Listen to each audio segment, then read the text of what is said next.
Get in, nerds, we're playing Victoria 3. I am just going to take some time. This is not going to be a gameplay episode. I haven't decided whether I'm going to put it into the playlist or not, but I just wanted to take some time to just give you a visual on what Scandinavia physically looks like now. Um, so I'm just going to get real down close to the map and give you a sense of what our major cities look like. So down here, close to the German border, we have Kiel and Lübeck. You can get really close in this game. Wow. It's just kind of surprising myself. I don't usually get this close in. So these are our kind of major urban centers on the continent, including Aalborg, which is getting huge. Jutland is generally one of our highest population areas. So you can see Aalborg and Aarhus are both pretty well populated. Kolding appears to be mostly a farming town. You can see we got this lovely little railroad running through here. Because this looks like mostly residential. And then we've got these urban areas. We got these huge this huge naval shipyard here. And then Aalborg, we have the sort of the city center here, and we have the outskirts where a lot of the factories in Jutland are located. Taking the rail line a little bit farther south, there's a lighthouse over there. That's rad. You got those old school windmills here. Sorry, I actually really like the visual design of the farms in this game. I think that rings really true to me. These little lighthouses and these small estates. There's a traditional. I'm not Danish, but there's my understanding is there's a traditional Danish way of building up a house that's kind of four buildings like this with like a fence connected between them to have a little courtyard in the middle. And I'm hoping that we can get that kind of assets a few years down the line when they're not doing as much to change up the gameplay. That they can give us a little bit more visual distinctiveness in the different cultures, buildings, and stuff like that, because that would be interesting. Not that there's none of that right now, but they could have more. So we move this. This is not a bridge, but there's a bridge there. There's a bridge there leading over to Zealand, which is where we're building up. So you can see these buildings under construction right now. These are our shipyard and our power plant. You can see a lot of industry. This is probably... I'm not sure what this building is. I think it might be a barracks. I don't think the game visually represents every single building in your country on the map, but it represents quite a few of them. So these are kind of the city centers here. This is a pretty large urban center. What do our trade centers look like? Because I know once we get to a place that's got a lot of government admin, I'll be able to point out those buildings to you. These might just be urban centers, but they might be trade centers. I'm not sure. Let's see if we can find... We got some agriculture down here. I haven't really looked at what the visual differences are between the buildings themselves. So I think these are your trade centers.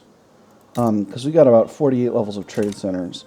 And you can see a bunch of these buildings popped up over here.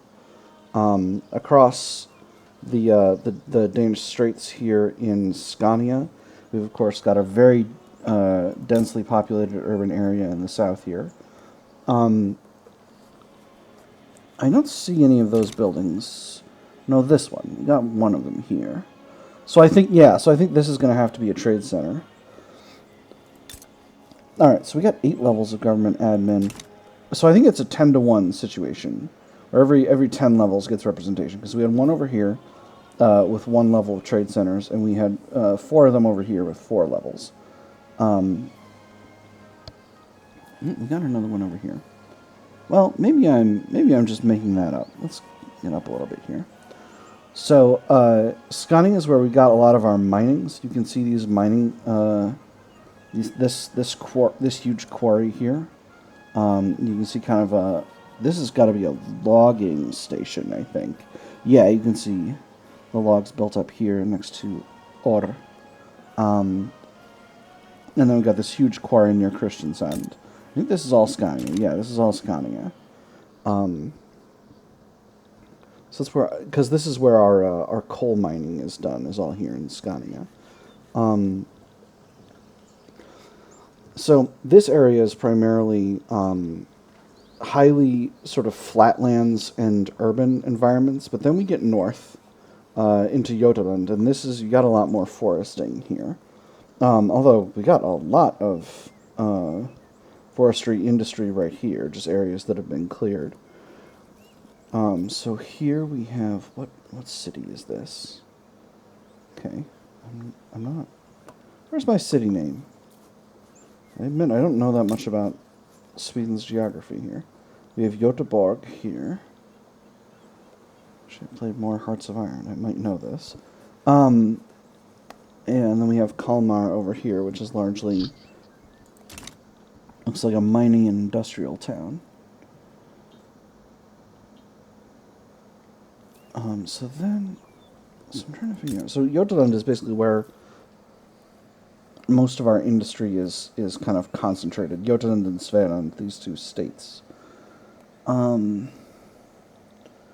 we got a huge number of trade centers here. So yeah, at this point I'm confident that this building represents trade centers.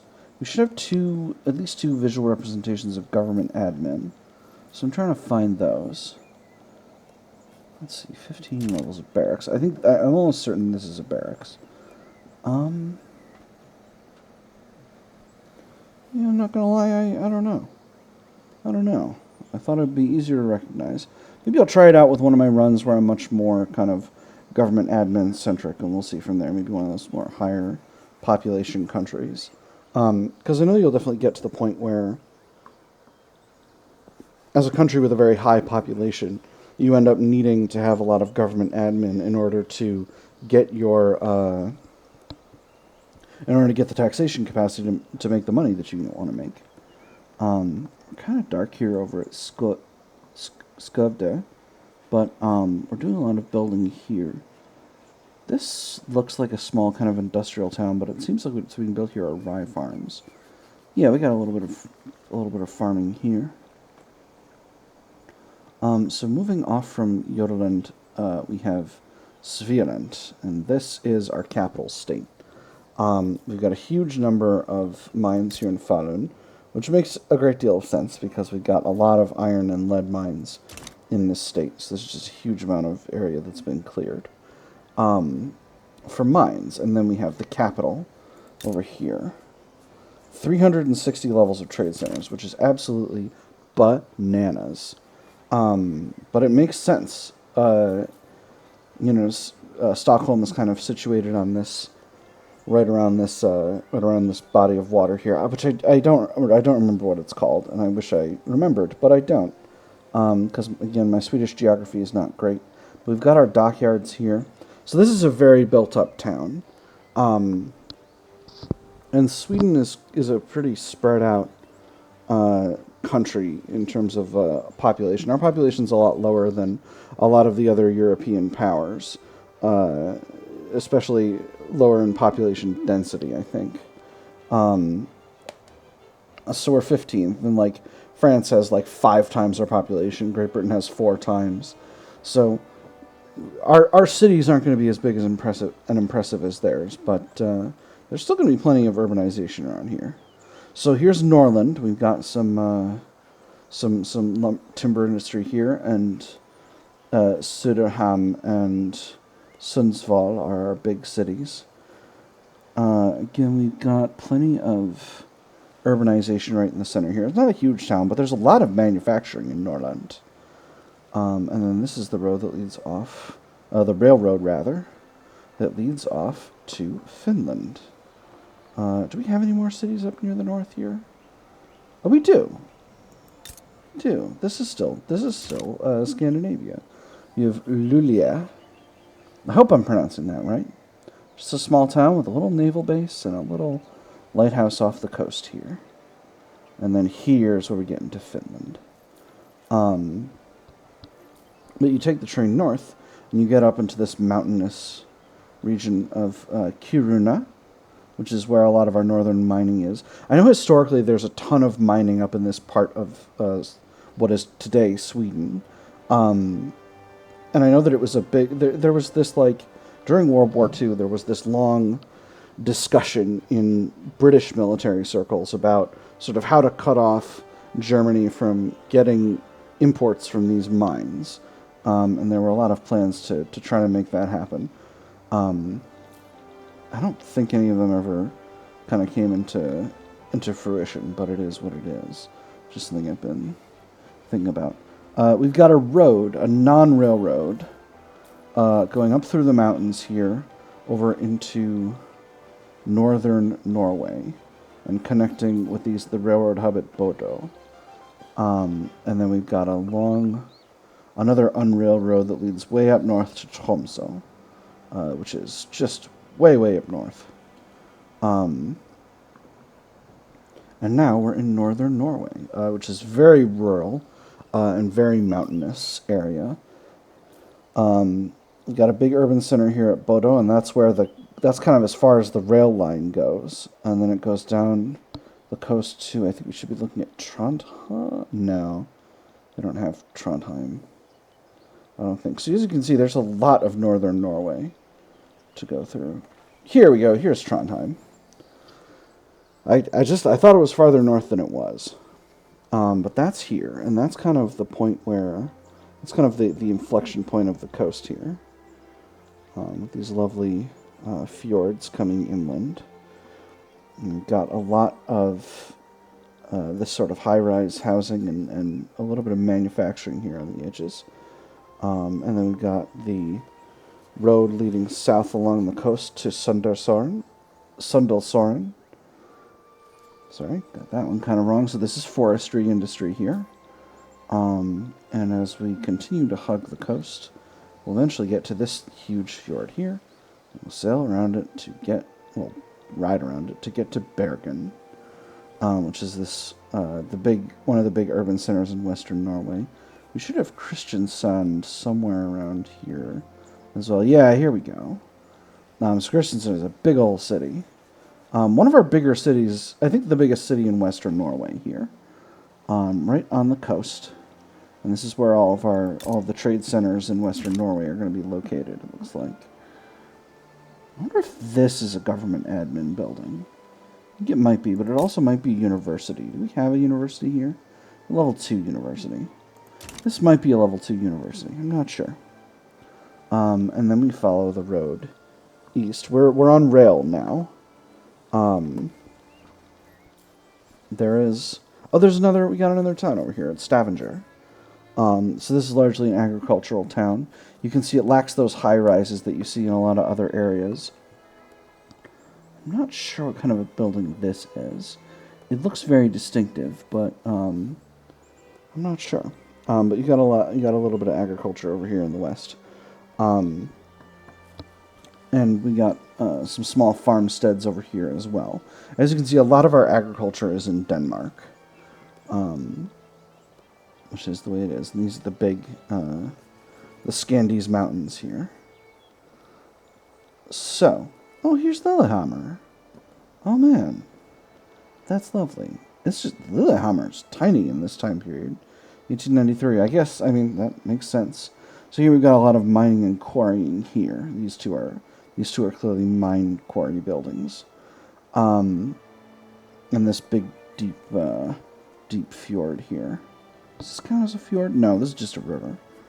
I don't know the technical definition of fjord, except that my understanding is that these big, like, oceanic, these are oceanic. They're not riverborne, and that these are fjords. But I could be really wrong about that. So nobody who's an expert in Scandinavian geography, quote me. So we got the railway leading from Trondheim through Lillehammer over to Christiania, and then Fredrikstad, which are very close together, and Tønsberg here, Kongsberg here. This is just a very dense area. Um, in terms of urbanization and development, we've got agriculture here, we've got mining over here, and of course we've got our another agricultural sector here at Frederikshavn. Frederikshavn, I think Frederikshavn, and then a small road out to Kongsvinger, which appears to just be a logging town. And of course, we've got a lot of wilderness out here. There's a little. It's being logged a little bit. We've got a lot of lovely boreal forests out here in the western part of Svealand state. So then this is the kind of where's Oslo in here? I think in the modern day Oslo is kind of right in this area, but I could be wrong. I think it's possible one of these cities eventually gets renamed Oslo, but I would be lying if I told you I knew which one. Because I just want you to kind of, I'm not an expert on Scandinavian geography, but I just wanted to get you a visual to what our country looks like, because it's a lovely place, and like you can see these many or a lot of what we've been building all this time and what has been built by the private sector is being represented here on the map.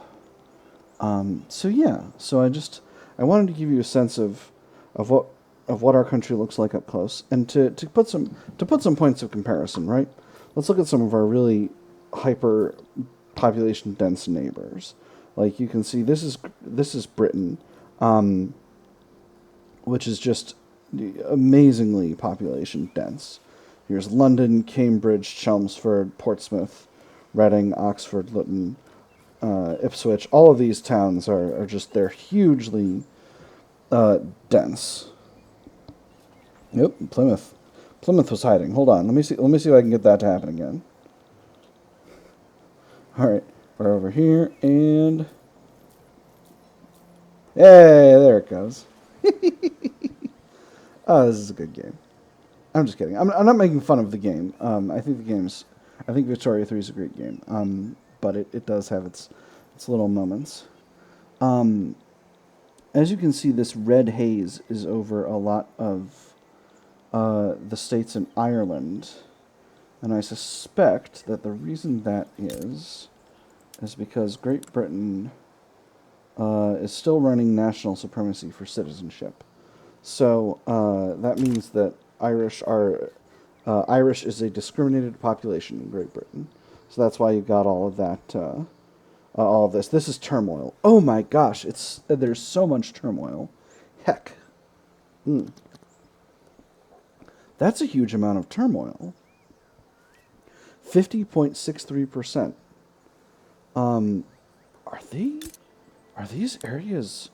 They're unincorporated. I see. So Great Britain probably has policing that reduces effects of turmoil in incorporated areas, but they haven't incorporated Ireland yet. Oh man, that's a shame. So I want to take a look at Vienna here and the areas around it. As you can see, this is another. Well, Vienna actually doesn't look that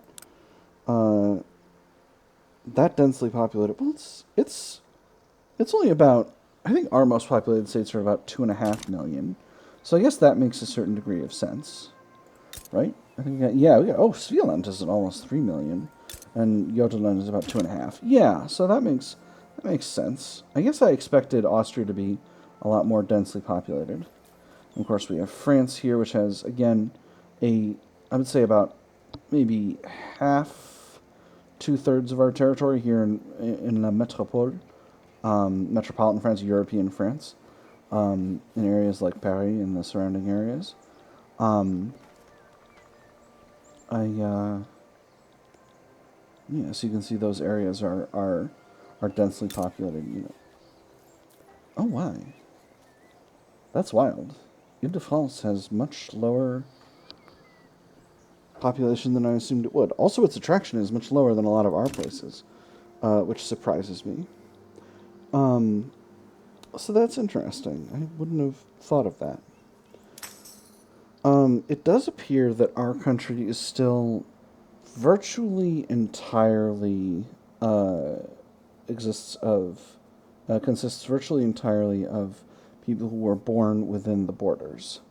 We don't appear to have any significant population of people who are not from any of these cultures, which again, when you're at multiculturalism, is a surprise to me.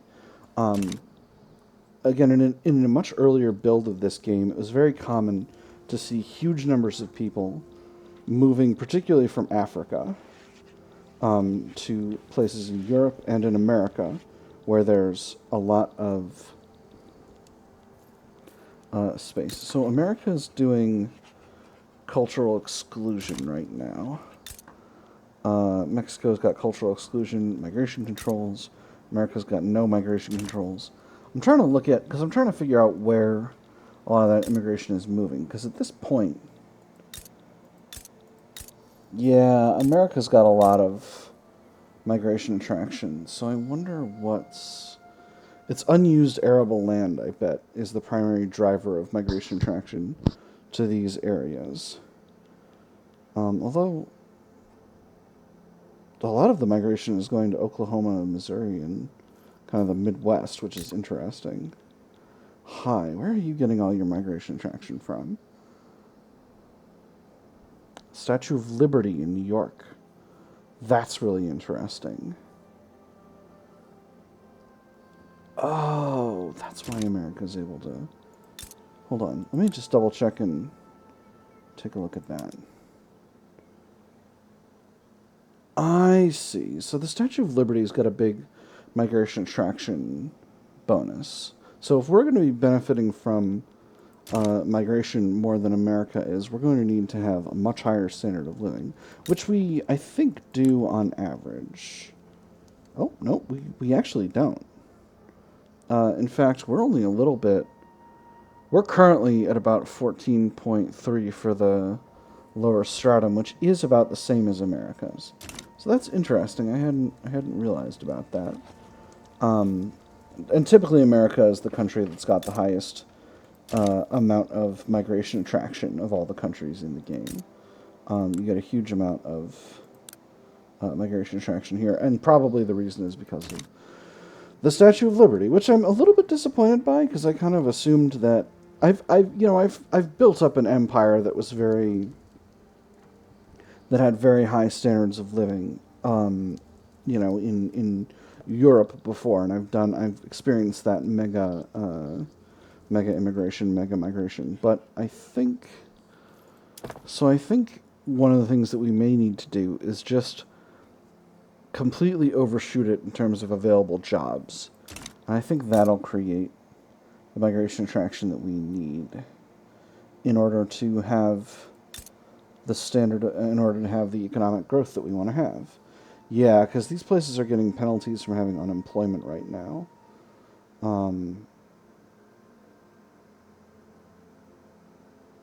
Although for the moment, we're only sending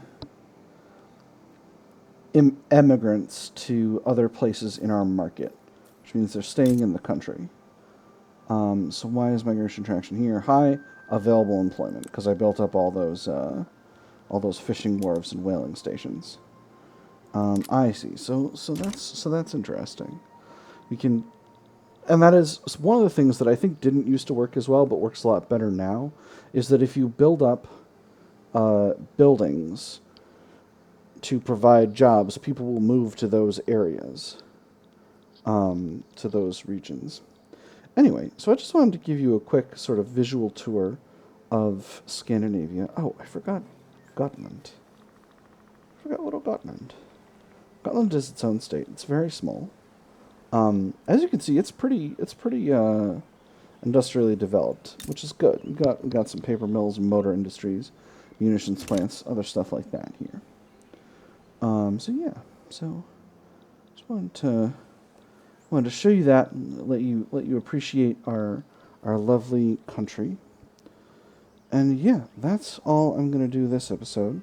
I'll probably put this episode into the playlist under a number 0.5, and maybe I'll put it in on an off day. But friends, I've had fun. I hope you've had fun. I'll see you tomorrow for a new episode of actual gameplay. Take care.